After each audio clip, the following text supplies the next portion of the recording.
Hey guys, welcome back. Chili Sports Cards here.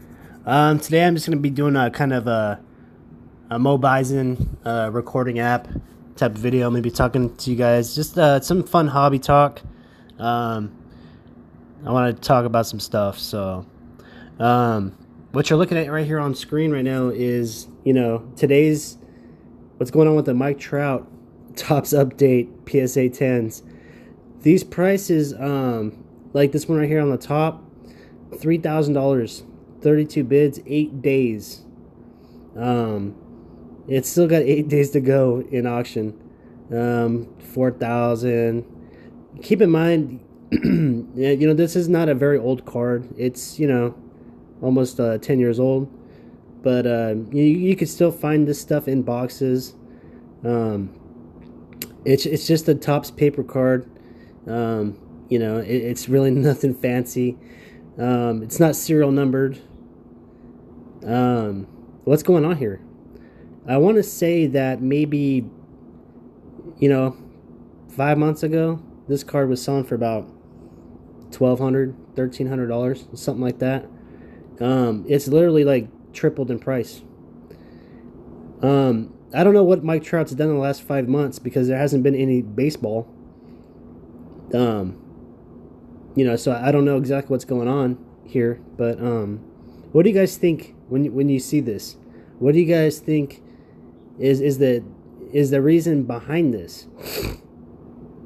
It could be just demand. People want it and they don't care. I think it has something to do with some big money investors personally driving up the prices. Because I don't get it, man. It's too much, I like Mike Trout. I think he's a great ball player. He's 28 years old, I think now, maybe 29, and he's on track to have a great career. But I don't even see him having as good as a career at the end as Griffey. Definitely not as good as Bonds. So the GOAT factor thing, I can understand it maybe, but I mean this is a 2011 Topps card, paper card, guys. What's going on out there? I really don't know. I guarantee you, if you took this, card, this slab to any normal person that doesn't know much about baseball cards, and you told them that these cards were selling for almost nearly $4,000, I'm gonna go ahead and change the filter to the solds. Let's take a look and see what the actual selling prices are. We got to find one that went for bid, because I think that's the best, representation of the real prices and what they actually are going for. So I don't see one yet. I'm still looking. 19 bids. That's really recent. 2278. So maybe the 4,000 is a little high. Maybe the price is just doubled. But still, like $2,300 for a Topps card, that's not even that old. We're seeing some numbers here. I don't know if that's exactly the real prices that they've been selling for. Maybe they talked them down a little bit. Who knows? You guys could use that other tool. I think it's called like OP31, or I can't remember what it's called. Somebody told me before what it is, and it actually shows dollar amounts. But yeah, to me, this is just a little bit concerning. And I'll show you why. And I understand a PSA 10 is a PSA 10, and that's cool, and that's like their best grade. But I can't even imagine what a BGS 10 is. And then I know the SGC is climbing, and I would much rather spend on an SGC 10 card myself. I would spend more on an SGC 10 card than that PSA, but that's just my personal opinion. I want to show you guys something I just recently purchased. So I'm going to go into my purchases, and it's going to show you guys some of the stuff that I've been buying recently. So anyway, this right here on the top, it's a Derek Jeter rookie card. It's a 1993 Topps. Let's take a look at it.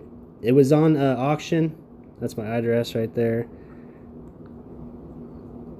One bid. It's an SGC 8.5, and keep in mind, the 8.5, it's a pretty solid grade. It's basically just off-centered. That's it, you know? I mean, I don't know that for sure, but if I had to guess, the card's just off-centered. The corners look pretty dang good on it. Everything looks good. And, you know, as far as the actual condition of the card, it's probably, you know, mint or better, maybe even a gem mint, you know. If it had been centered, I'm pretty sure this card would be a 9.5. This card right now at PSA 10s is selling for about $1,100-$1,200, I think. I'm not too sure. We can check it out together. But like I said, man, SGC 8.5. It's the Topps Gold rookie, and I didn't have one of these, and I would probably have to buy a lot of boxes to pull this card. But yeah, I mean, to have a near mint to mint SGC graded, and the old labels like this, I really like the old labels. When they were doing the labels like this, I think that was my favorite label. You know, the bold, the print was good on it. You know, the size, the numbering, everything. I really like the way when they were doing the label like this. I like it better than the new labels. But yeah, man. You know, that bottom left corner looks a little funny. Yeah, it doesn't look bad though. So anyway, yeah, I picked up this card for $75. You know, plus the $5 for tax and $5 for shipping, it came out to like $85. I just couldn't pass it up, man. I thought it was a steal, you know, and I was the only person that bid on it. That's it. We're gonna go ahead and take a look at cards like this. So, let's go to the 1993 Topps Gold PSA. Let's look at PSA 9. Let's see how much the PSA 9s are selling for. So let's change the filter. Go to the solds. So that one says 200 right there. 178. Then that's a bid. So that's real accurate as far as price goes. You know what PSA is. So I think the centering on this one is pretty similar. This one might be a tad bit better, but not much. You know, and I paid $75, man, for mine, and it's pretty much the same card. You know, just a different case and with a little bit higher of a number. You know. You know, based on iAppeal, this card would probably never get a PSA 10. I think the centering is off too much for it. But yeah, man. I don't know. It's crazy to me that nobody bid on that card, and I picked it up for $75. I thought that was a steal. I'm curious to see what the PSA 10 sell for. So let's check out the PSA 10s. Because I don't want to throw out false numbers or, you know, numbers that aren't accurate, you know what I mean? And I'm just go ahead and using what everybody else would use. Wow. $1,700 for a PSA 10 gold. I don't know what's going on here with all this, oh, I have to put Jeter's name in, obviously. That's what's going on. So, PSA 10, $1,400. You know, 13 something. You know, the prices on cards are going up, man. All across the board, especially with some of these GOAT type players. I'm very interested in knowing the print run differences between 1993 Topps and 2011 Topps. You know, as far as Derek Jeter goes in his career, I think that he's going to have accomplished a lot more than Mike Trout does. You know, obviously not the home runs, but being the Yankee, being the captain, being in New York with all the World Series and, you know, the 3,400 hits that he has, the most for any Yankee all time, including Babe Ruth and Lou Gehrig and Mickey Mantle. Derek Jeter has the most hits as a Yankee. Wrap your guys' head around that, you know? It's crazy to me that I was able to pick up an 8.5 SGC that's probably, gem mint besides the centering for $75 when a PSA 10 is going for almost 1800, 1400 roughly.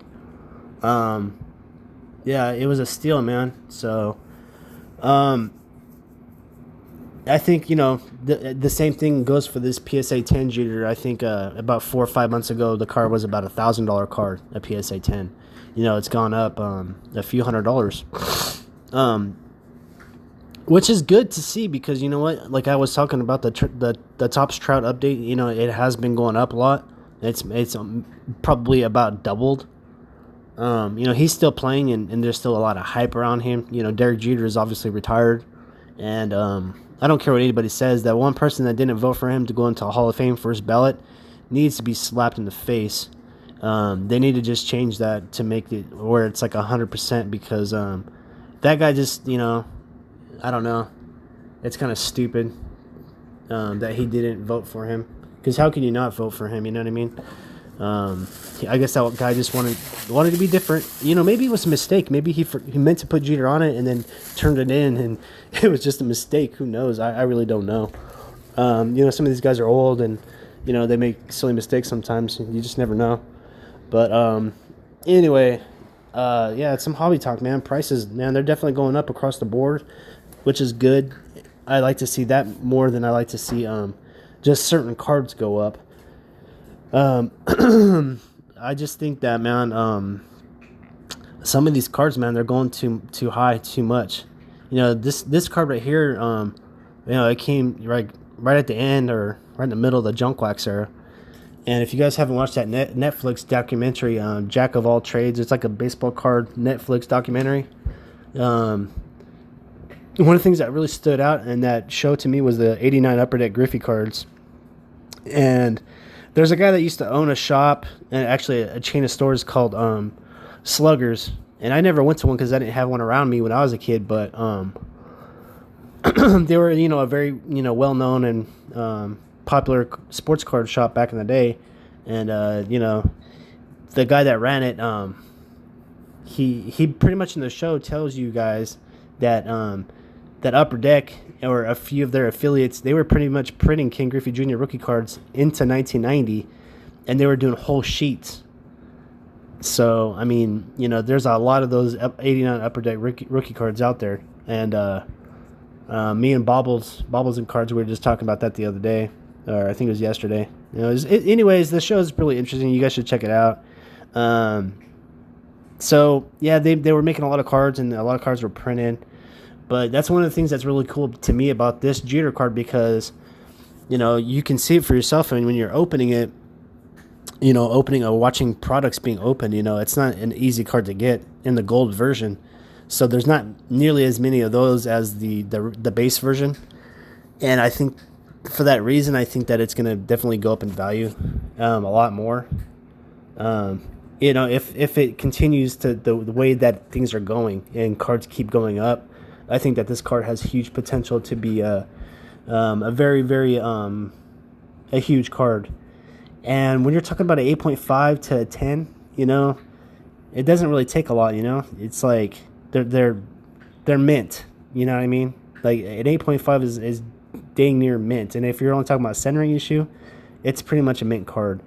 And a good debate could be, do they even need to make 10s? If 9 is mint, how can you get better than mint? Well, a flawless mint, I guess. I mean, to the, when you zoom in, if it's really visually like better than mint and there's no flaws, I guess you can get a 10 that way. But I don't know. I think maybe a 10 should be mint, and then there should be a gem mint, and then a 9 should be maybe like near mint to mint, and an 8 should be near mint.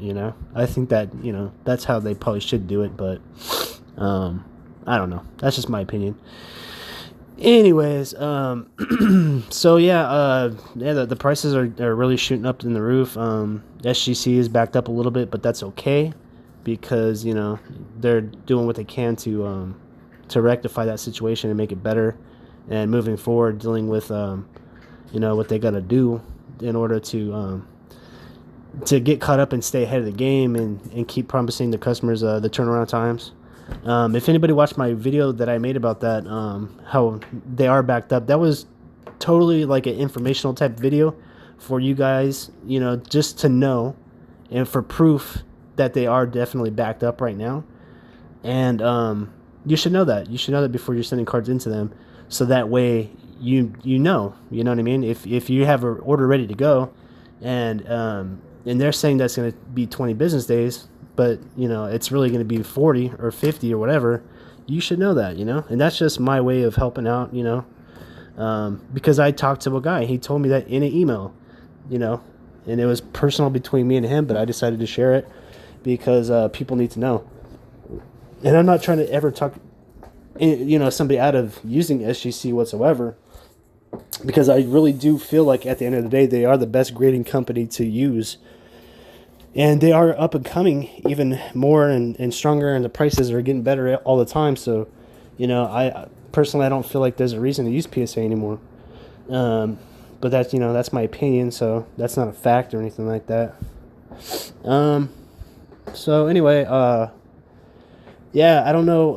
I want to do another video here in a bit where I'm showing you guys some of my childhood cards, and I plan on doing a big bulk SGC submission sometime within the next few months. After I move into my house, I'm going to be pretty busy, and I'll still be making videos and stuff like that, but as far as like spending big money on cards and stuff like that, yeah, it's just not going to be the case. I'm going to be concentrating on my house and my beautiful fiance and our dogs, and taking care of things at the house and trying to work. And, this will probably be put in the back burner a little bit, but I definitely want to keep involved. And I might be buying some products that come out, this year. Not too crazy, but if I can get my hands, if they're going to make a 2020 Topps Sapphire, and they're going to sell it for like $75 a box as an online exclusive, I might buy a few boxes of that and then hold on to them and, see how that goes. Or I might buy some Topps Series 2, maybe, possibly. I kind of doubt it, but, I might. Something else that I'm looking forward to, I don't know. Trying to think of some product. I really liked Topps Tribute a lot, and I wanted to buy some of that stuff, but I chose not to. What other products might come out that I might like? Panini Select Baseball is coming back out this year. I think it's been gone for a couple years or more, and I think it's coming out like sometime by June. I think that might be a pretty hot product, but then again, it doesn't have the licensing, so it just is. It is what it is. Yeah, I don't know how popular it will be, but I know if it's anything like the 2013 product that I opened, I really like that product a lot. And I would definitely recommend or think about buying some of that. So anyway, yeah, there's lots of good stuff probably coming out in the next, for the rest of the year. Hopefully baseball comes back and we can all watch some baseball again. Looking forward to that. So yeah, just wanted to talk to you guys a little bit about the hobby and let you guys know what I think and stuff. And yeah, it's a fun time to be a collector right now, and my worry about it is that the prices are going to go high, and then when it dies off again, it's going to be bad because there's going to be a lot of people that invested some big money in some of these cards, and they're not going to be able to get their money back for them. And when it's really high like this and everything's really good, nobody would have ever thought that during a pandemic like this, and when people are not paying for their houses, they were spending, $3,000 on a paper Mike Trout rookie card. It's crazy. The people that are really into this hobby, are financially set off and good, and they're willing to spend the money on it right now, and it's crazy. I think that this is obviously, a better choice. Not all the time, but like the stocks are down, but cards are up. It's crazy. You know what I mean? So it's definitely an exciting time in the hobby right now, and it's a good time to be an investor and a collector. You can do both. You can invest and then make money, and then use that money to collect what you like. There's a lot of things you can do right now in the hobby, and it's really exciting and it's fun, and I'm happy to be a part of it. And I look forward to making new videos and sharing stuff with you guys, and making new friends and having a good time. So it's going to be about 20 minutes video. So I'm going to go ahead and end it right there. I'll talk to you a little later. Have a great day. Peace. Stay healthy. Make good decisions. And that's it. Talk to you later. Happy Mother's Day, everybody. Bye.